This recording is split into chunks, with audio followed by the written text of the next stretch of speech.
그녀와 면식이 있던 사람은 알았을지도 모르지만 마을의 대부분이 이미 알고 퍼지고 손가락질 밟고 있었던 그런 사실은 아니었던 겁니다. 이 사람이 모든 사람과의 관계를 끊고 홀로 살았던 이유는 자신의 삶을 잘 알게 된 사람이 본의 눈초리가 너무도 무서워서 그 죄악에 대한 소문이 퍼져나가는 것이 너무도 무서웠기 때문입니다. 그러한 모든 비밀을 인원수까지 정확히 꿰뚫어 보시는 분이 바로 눈앞에 계셨다는 사실은 저분이 평범한 사람이 아니라는 것을 알게 하신 겁니다.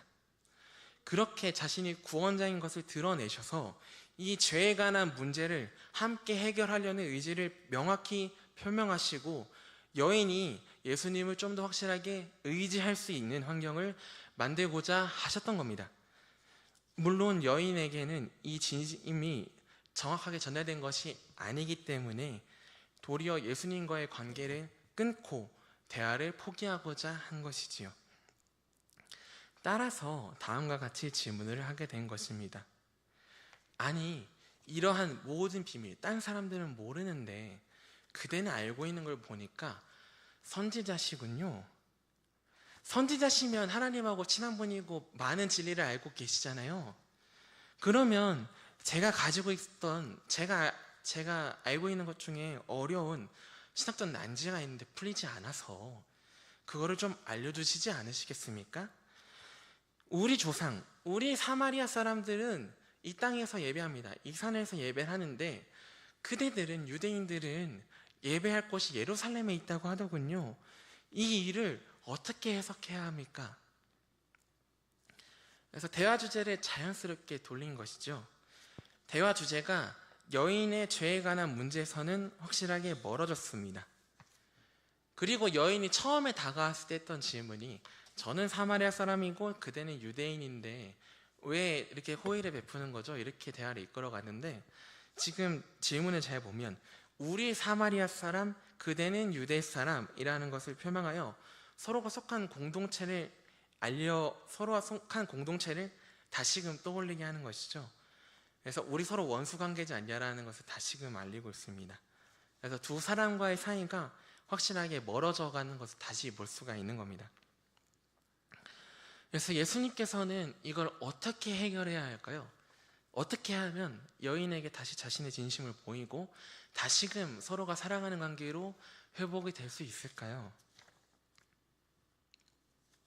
이 첫 문장이 굉장히 중요한데요. 예수님께서 이렇게 말씀을 이끌어 가시죠. 여자여 내 말을 믿으라. 이 산에서도 말고 예루살렘에서도 말고 너희가 아버지께 예배할 때가 온다. 이렇게 이끌어 가는데 여기에는 여인이 다시 마음을 열 수 있었던 중대한 진리가 하나 있습니다. 바로 여자여라는 단어에 있습니다. 사실은 이 말은 우리나라에서는 명확하게 번역할 말이 없었습니다. 예수님께서 쓰신 이 여자여라는 표현은 그냥 그대 이렇게 그냥 여자를 부르는 표현이 아니라 사실 굉장한 극존칭입니다. 예수님께서는 이 말을 어머니인 마리아에게는 항상 쓰시는 표현이었습니다. 예수야, 저기 그 포도주가 없어서 저분들에게 좀 이 포도주를 주면 너의 기적으로 만들어주면 어떨까? 아, 근데 여자여 할 때 이 여자여가 이 말입니다. 근데 어머니, 근데 그 제때가 아직 오지 않았어요. 이럴 때도 이 표현 쓰였고요. 예수님께서 마지막으로 유언으로 남기셨을 때 요한을 소개해 주지 않습니까? 그때에도 쓴 표현이 바로 이 여자여라는 표현이었습니다. 극존칭이었던 것이죠. 근데 그 표현을 바로 우물가에서 마주한 여인에게 호칭으로 쓰신 겁니다. 예수님께서는 우물가로 나온 여인이 어떠한 죄를 지었는지 다 알고 있음에도 애정어린 배려와 사랑이 조금도 흔들리지 않았습니다. 사실 생각해보면 모든 사실을 알고 계셨지만 처음에 나올 때부터 서로 신뢰할 수 있는 호의를 요청하셨으며 처음에 왜 이렇게 호의를 주세요? 사랑을 서로 왜 이렇게 친절하십니까? 에 대한 답변에도 난 너가 너무 소중해서 또 영원히 너와 함께하고 싶어서 이렇게 대화를 이끌어 가셨죠. 영원히 함께 살고 싶다고 하셨죠. 그래서 여인이 가장 무서워해야 했던 일, 바로 나의 죄를 알면 나를 미워하고 모욕하고 저 사람이 떠나가게 되지 않을까? 이런 불안감이 완전히 사라진 것입니다. 오늘날 우리는 사람이 어떤 죄를 지었는지 알면은 바로 인식이 바뀝니다. 특히나 중범죄에 해당할수록 더욱 극심한 분노와 모욕에 직면하게 됩니다. 설령 이것이 저 사람에게 상처가 된다는 것을 알아서 내색을 하지 않으려고 할 때에도 태도가 자연스럽게 바뀌는 걸 늘 경험합니다. 제가 필리핀에서 천명 선교사 훈련원에 한 2주 정도 일이 있어서 잠깐 머물렀던 적이 있었습니다. 그때 안식일에 어느 한 선교사님께서 저희 서유석 형제님, 저희 오후에 어느 자일에 갑니다. 어느 교도소에 갑니다. 그래서 그 교도소에 가서 거기 계신 분하고 좀 하나님에 관해서 얘기를 하려고 하는데 혹시 그대도 함께 하시면 어떻게 하겠습니까? 이렇게 요청을 주셔가지고 같이 갔었던 적이 있었습니다. 그래서 제가 거기서 영어로 기도하다가 좀 어려워가지고 다시 한국말로 기도하고 옆에서 통역해 주시고 그런 과정이 있었는데, 어느 한 분하고 제가 성경 펴놓고 좀 얘기를 하던 시간이 있었단 말이죠. 근데 그분이 자기가 신앙 고백을 해주시는 겁니다. 자기가 십자가 지신 예수님의 모습을 보면서 사람이 얼마나 소중한지 깨달았다고, 난 앞으로 영원히 그리스도인으로 살아가고 싶다고 이렇게 간절하게 기도를 해주시더라고요. 그래서 저도 그거 감동받아가지고 그때는 제가 신앙이 아직 완성이 되지 않았기 때문에 그러냐고, 그럼 저도 한번 생각을 해보겠다고, 전 아직 하나님 사랑 잘 모르는데 그대하고 얘기를 해보니까 하나님이 정말 진귀한 분이 맞는 것 같다고 그런 얘기를 하면서 모든 시간이 마무리되고 돌아오는데, 선교사님께서 Jean, are you a very kind person? 뭐 이렇게 얘기해 주시더라고요. 그래서 무슨 일이냐? 왜 그렇게 말씀해 주시는 거냐? 물어보니까 너가 얘기했던 같이 성경 읽으셨던 분 있잖아. 그분 존속 살해범이야. 근데 어떻게 그분하고 그렇게 진지하고도 사랑스러운 태도로 열심히 성경 얘기할 수가 있냐고. 나도 선교사였는데 그대 친절한 거 보니까 나 잘 배워야겠다고. 저 몰랐습니다. 그거 듣자마자 혹시 그분이 나한테 사기친 거 아닌가, 뭐 이런저런 의심에 빠지고, 내가 그런 사람의 말을 그렇게 귀중하게 들었나, 이런 태도로 이게. 그래서 좀 만약에 그분하고 제가 다시 만나지는 못했는데요. 그 다음 주에 제가 한국으로 돌아와야 됐기 때문에. 근데 아마 그분이 제가 이런 마음 가졌다는 걸 아시면 그분은 꽤 큰 상처를 받았을 것입니다. 그래서 이게 저에게는 시험이 좀 드는 겁니다. 이게 교회에서 만약에 온몸에 문신한 친구가 온다, 아니면은 학교 폭력을 지냈던 학교 폭력범이 우리 교회 학생반에 같이 참여하려고 한다, 이럴 때 그 사람을 있는 그대로 환영하는 일이 과연 가능할까? 이런 약한 마음을 가지게 된단 말이죠. 근데 한편으로는 이런 사실이 죄를 지은 사람이 교회에 올 때 자기도 환영을 못 받는 거 아닐까? 그런 생각과 아니면 그런 깨달음을 경험하고 돌아가시는 분이 없을까 하는 생각이 좀 들었단 말이죠.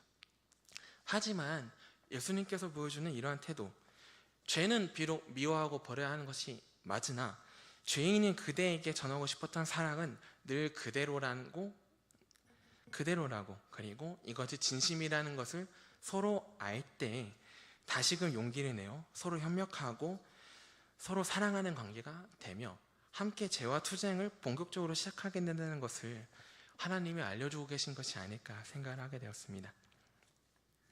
예수님의 기별을 더 따라가 보면 다음과 같습니다. 사랑하는 내 딸아, 내 말을 믿어주지 않겠니? 온 세상에서 하나님께 예배를 드릴 때가 온다. 너의 질문에 내가 답변을 하자면, 사마리아는 구원과 구원자에 대해서는 잘 모르는 부분이 있는 게 사실이야. 그리고 그 상태로 예배를 드리고 있는 게 맞지. 하지만 유대는 좀 더 명확한 이해를 가지고 예배를 드리고 있어. 하지만 더욱 중요한 것은 예배가 뭐냐는 건데, 바로 성령님과 함께 진리로 예배를 드려야 한다는 것이다. 우리 하늘 아버지께서는 지금도 그러한 예배를 드리는 사람들을 찾고 계셔. 그래서 내가 너에게 이런 이야기를 했던 거야 라는 것이죠. 먼저 예수님께서는 그녀의 신학적인 문제도 해결해 주셨습니다. 되게 친절하시죠? 유대인이 예배와 구원자에 대한 명확한 이해를 가지고 있는 것이 사실이라는 것을 알려주신 겁니다. 한편으로는 그들이 몰랐던 더 깊은 계시도 함께 주신 건데요. 시대가 흐르면서 온 세상에서 예배를 드리는 교회 시대가 온다는 것을 계시를 통해 알려주신 겁니다. 또 그러면서도 구원자는 유대인에게서 와 이렇게 말씀하심으로 스스로가 구원자라는 암시를 여전히 주고 계시지요. 한편 더 중요한 것은 예배에 대한 더 깊은 뜻을 알려주고 계시는데요. 바로 성령님과 함께 진리로 예배드려야 한다라고 알려주신 겁니다. 성령님과 함께 진리로서 살아간다는 말은 바로 성경에서 해답을 찾을 수 있습니다. 바로 미가서 6장인데요.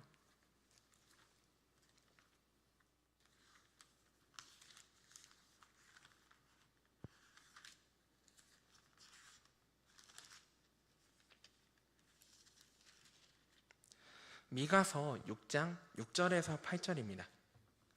미가서 6장 6절에서 8절입니다. 이렇게 기록이 되어 있습니다. 내가 무엇을 가지고 여호와 앞에 나아가며 높으신 하나님께 경배를 드릴까? 내가 번제물 1년 된 송아지를 가지고 앞에 나아가야 할까? 천천의 수양을 가지고 만만의 강수 같은 기름을 기뻐하실까? 내 맏아들을 아니면 나를 드려야 할까? 사람아, 주께서 선한 것이 무엇임을 너에게 보이지 않았느냐? 여호와께서 너에게 구하시는 것이 오직 공의를 행하며 인자를 사랑하며 겸손히 너의 하나님과 함께 행하는 것이 아니냐? 이것이 진실된 경배다 알려주십니다. 하나님께서 바라시는 진정한 예배란, 진실로 바라는 예배란 성령님과 함께 인자와 정의를 실행하는 일이라는 것을 알려주십니다. 달리 말하면 하나님께서 우리에게 보여주신 선한 길, 바로 하나님과 함께 십자가를 지고 타인에게 행복을 전하기 위해서 자신이 희생하는 삶을 살아가는 것이 가장 귀중한 예배라는 것입니다. 하늘 아버지께서는 지금도 그러한 예배를 드리는 사람을 찾고 계신다는 것이죠. 그래서 저희가 얼마 전에 함께 읽었었던 선한 사마리아인 이야기 기억하고 계십니까? 그러한 사람이 오늘날에도 나타나기를 하나님께서는 소망하고 계신다는 것입니다. 여인은 이 모든 예수님의 답변을 듣고 왜 남편에 대해 언급하였는지 알았습니다. 하나님께서는 나를 꾸짖으려고 나를 미워하여서 그런 게 아니라 나를 정말로 사랑하고 아끼는 친구로서 그 말을 주셨다는 것을 알았던 것이죠. 그분께서 원하시는 바는 지금과는 다른 삶을, 하나님께서 원하시는 바는 다른 삶을 살았던 것을 알고 돌이키기를 바라셨으며 그럼에도 여전히 변함없이 영원히 사랑하고 있다는 것을 알리고 싶어 하셨던 겁니다. 삶의 행복을 망치고 있었던 죄와의 투쟁을 함께 시작하고 함께 십자가를 지고 살아가자. 그것이 바로 영생이요 영원한 행복이라는 것을 알리고 싶어 하셨던 겁니다. 그거를 여인은 깨달았던 것이죠. 그리고 하늘 아버지께서 그러한 예배자를 찾고 계시다는 것을 알려서 십자가를 지는 길 처음에 다짐하기 굉장히 무섭거든요. 근데 그에 대한 용기를 주고 싶으셨던 겁니다. 여인은 더 이상 두려울 게 없었습니다. 늘 읽고 연구해왔던 신명기 메시아 예언을 떠올리며 자신의 앞에 서 있는 예수님이 그 예언되었던 선지자인지 질문하였습니다. 그리고 그에 대한 화답을 받으면서 여인의 구원은 완전히 이루어진 것이죠. 사마리아 여인은 자신의 죄를 어느 정도 알고 있었지만 구원을 받지 못하고 있었던 상황입니다. 도리어 자신의 죄를 알고 있었기에 하나님께도 이웃에게도 가까이 갈 용기가 없었습니다. 그러나 예수님은 그녀의 모든 죄를 아시면서도 처음부터 끝까지 같은 사랑으로 대해주셨습니다. 그 사랑 앞에서 여인은 더 이상 숨지 않았고 예수님을 만났으며 동네 사람들에게 달려가 복음을 전하는 사람이 되었습니다. 이처럼 여인을 변화시켰던 것은 바로 하나님의 한없는 인자하심이었던 것입니다. 성도님들, 우리 예수님을 사랑하시는지요? 그분과 만나서 사랑 표현하기를 원없이 하기를 소망합니다. 또 그분과 함께 죄의 문제를 토로하며 위로를 얻기 바라며, 무엇보다 하나님께서 주시는 영원한 평화가 여러분께 선포되기를, 또 실제로 임하기를 진심으로 희망합니다. 그리고 이 일을 다른 사람들에게 있는 그대로 꾸밈없이 고백하여서 많은 사람이 하나님의 사랑을 경험했으면 좋겠습니다. 또 여러분을 통하여서 하나님의 꿈이 없는 그 진심이 온전히 표현되어 많은 사람이 삶의 희망을 얻기를 진심으로 소망합니다.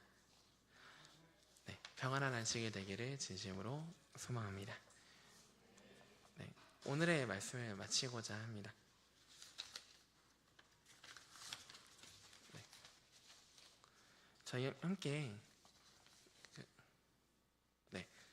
두 분씩 짝지어서 내가 삶에서 경험한 하나님의 인자하심은 무엇이었는지 함께 5분 동안 이야기를 나누도록 하겠습니다.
저희 함께 기도하면서 오늘의 예배를 마무리하도록 하겠습니다.